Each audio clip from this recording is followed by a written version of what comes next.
살기로 했네. 주님 뜻대로 살기로 했네. 주님 뜻대로. 우리가 너희에게 신령한 것을 뿌렸은즉 너희의 육적인 것을 거두기로 과하다 하겠느냐. 다른 이들도 너희에게 이런 권리를 가졌거든 하물며 우리일까 보냐. 그러나 우리가 이 권리를 쓰지 아니하고 범사에 참는 것은 그리스도의 복음에 아무 장애가 없게 하려 함이로다. 성전의 일을 하는 이들은 성전에서 나는 것을 먹으며 제단에서 섬기는 이들은 제단과 함께 나누는 것을 너희가 알지 못하느냐. 이와 같이 주께서도 복음 전하는 자들이 복음으로 말미암아 살리라 명하셨느니라. 그러나 내가 이것을 하나도 쓰지 아니하였고 또 이 말을 쓰는 것은 내게 이같이 하여 달라는 것이 아니라 내가 차라리 죽을지언정 누구든지 내 자랑하는 것을 헛된 대로 돌리지 못하게 하리라. 내가 복음을 전할지라도 자랑할 것이 없음은 내가 부득불할 일임이라. 만일 복음을 전하지 아니하면 내게 화가 있을 것이로다.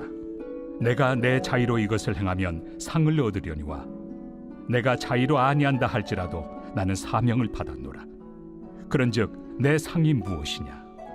내가 복음을 전할 때 값없이 전하고 복음으로 말미암아 내게 있는 권리를 다 쓰지 아니하는 이것이로다. 사랑하는 성도 여러분, 우리는 인생에서 할 수 있음에도 불구하고 하지 않는 선택을 종종 할 때가 있습니다. 그 선택은 억지로 하는 것이 아니라 오히려 더 귀한 가치를 위해 의식적으로 내려놓는 선택일 때가 있습니다. 세계적인 철강 재벌 앤드류 카네기가 젊었을 때 이야기입니다.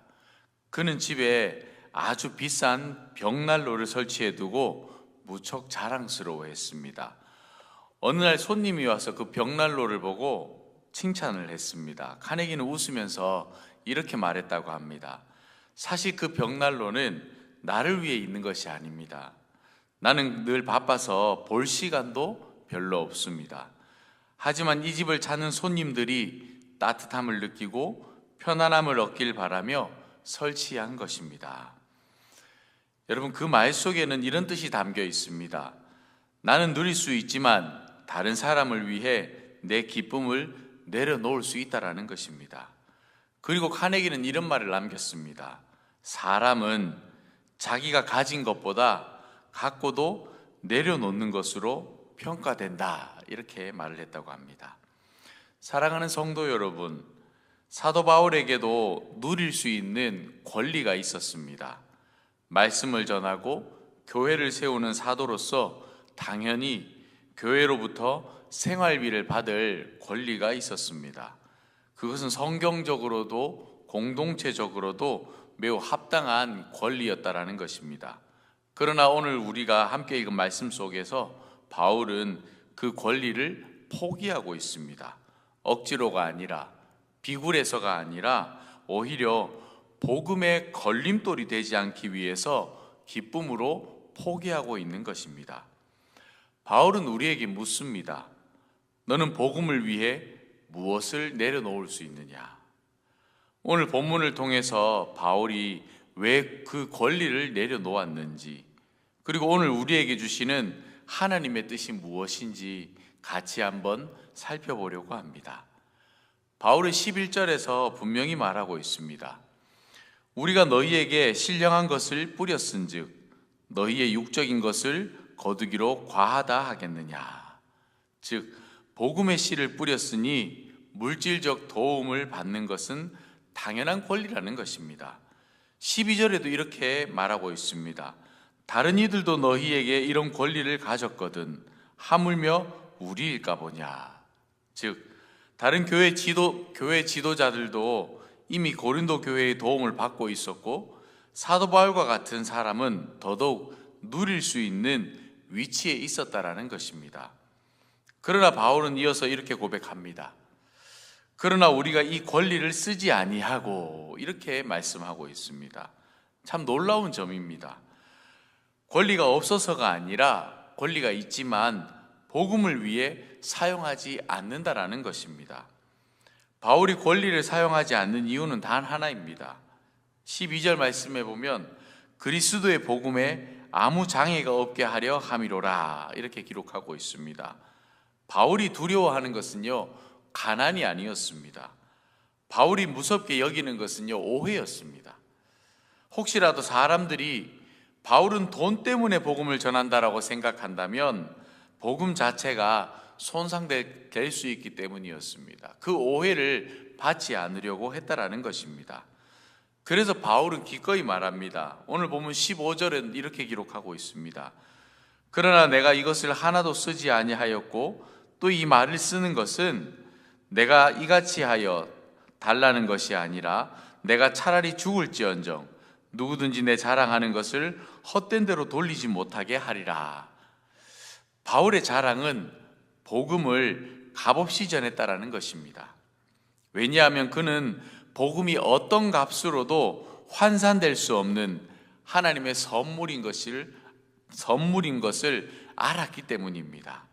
바울은 자신이 복음을 전하는 것을 선택이라고 생각하지 않았습니다. 16절 말씀에 보면 내가 복음을 전할지라도 자랑할 것이 없음은 내가 부득불할 일임이라 기록하고 있습니다. 그는 복음을 전하는 일을 마치 하지 않을 수 없는 일처럼 느꼈다라는 것입니다. 복음이 바울을 사로잡았기 때문입니다. 복음을 전하지 않으면 마음이 불편해지는 사람, 복음을 말하지 않으면 영혼이 메말라 가는 사람, 복음을 전하는 것이 의무가 아니라 자연스러운 사람, 바로 그 사람이 바울이었다라는 것입니다. 17절에서 바울은 사명이라는 표현도 쓰고 있습니다. 내게 직분을 맡기심을 받았노라. 복음 전하는 삶은 직업이 아니라 하나님께서 맡겨주신 직분, 즉 하나님의 일이었다라는 것입니다. 또한 바울은 18절에서 이렇게 고백하고 있습니다. 그런즉 내 상이 무엇이냐? 내가 복음을 전할 때 값없이 전하고 복음으로 말미암아 내게 있는 권리를 다 쓰지 아니하는 이것이로다. 그가 바라본 상은 돈도 명예도 사람들의 인정도 아니었습니다. 그의 상은 딱 하나였습니다. 복음이 오해 없이 또 방해 없이 온전히 전해지는 것. 바울은 그것을 위해 자기의 권리, 자기의 편안함을 다 내려놓았던 것입니다. 그리고 이 고백은 오늘 우리에게도 같은 질문을 던지고 있습니다. 복음을 가로막는 내 권리가 무엇인가? 그 권리를 내려놓을 준비가 되어 있는가? 복음을 위해 포기한 것이 나의 자랑이 되는가? 우리는 누구나 각자의 권리가 있습니다. 내 시간, 내 편안함, 내 여유, 내 자존심, 내 말할 권리, 그것을 포기하지 못해서 가정에서, 직장에서, 교회에서 갈등이 생기기도 합니다. 그러나 바울은 우리에게 이렇게 말합니다. 복음이 걸림돌이 되지 않는가 먼저 보라. 신앙의 성숙은 내가 얼마나 많이 가지느냐보다 하나님을 위해 얼마나 포기하느냐로 드러납니다. 복음이 내 인생의 가장 큰 가치가 되면 다른 것들은 자연스럽게 덜 중요해지게 되는 것입니다. 그러면 내려놓는 것이 억지로가 아니라 기쁨이 되는 것입니다. 사도 바울은 가질 수 있었던 권리를 포기했습니다. 그는 가난을 두려워한 것이 아니라 복음이 훼손되는 것을 두려워했습니다. 그래서 바울의 삶은 이렇게 말합니다. 나는 복음을 위해 기꺼이 내려놓는다. 그것이 나의 자랑이다. 사랑하는 성도 여러분, 오늘 우리도 이 고백이 있었으면 좋겠습니다. 복음을 위해 내가 내려놓을 것이 무엇입니까? 주님, 저도 바울처럼 복음 때문에 손해볼 줄 아는 사람이 되게 하여 주시옵소서. 복음이 걸림돌 없이 흘러가게 하여 주시옵소서. 이 고백이 오늘 우리의 삶을 새롭게 하시길 주님의 이름으로 축복합니다. 기도하겠습니다. 사랑과 은혜가 풍성하신 하나님, 오늘 고린도전서 9장 말씀을 통해 사도 바울이 복음을 위해 자신의 권리까지 기꺼이 내려놓았던 그 마음을 보게 하시니 감사합니다. 주님, 우리도 이 땅을 살아가며 가질 수 있으나 가지지 않는 지혜를, 할 수 있으나 하지 않는 절제를, 받을 수 있으나 받지 않는 믿음을 갖게 하여 주시옵소서. 우리의 선택이 손해가 아니라 복음을 더 빛나게 하고 사람을 살리며 교회를 세우는 선택이 되게 하여 주시옵소서. 우리가 복음의 장애물이 아닌 복음의 통로가 되게 하시고 나의 자유와 권리가 아니라 그리스도의 마음을 따라 사는 삶이 되게 하여 주시옵소서.